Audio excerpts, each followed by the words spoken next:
దేశ రాజధాని ఢిల్లీలో వర్షాలు దంచుకొడుతున్నాయి.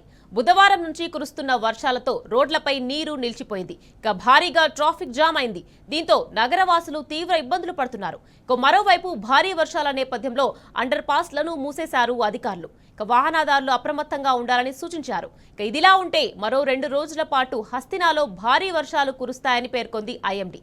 ఇక ఈ క్రమంలో రెడ్ అలర్ట్ జారీ చేసింది.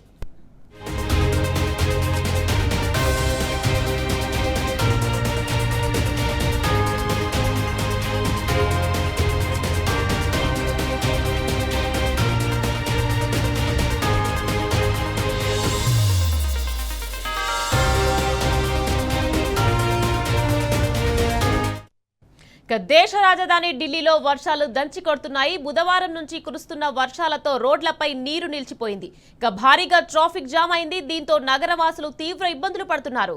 ఇక మరోవైపు భారీ వర్షాల నేపథ్యంలో అండర్ పాస్లను మూసేశారు అధికారులు. వాహనదారులు అప్రమత్తంగా ఉండాలని సూచించారు. ఇదిలా ఉంటే మరో 2 రోజుల పాటు హస్తినాలో భారీ వర్షాలు కురుస్తాయని పేర్కొంది ఐఎండీ. ఇక ఈ క్రమంలో రెడ్ అలర్ట్ జారీ చేసింది.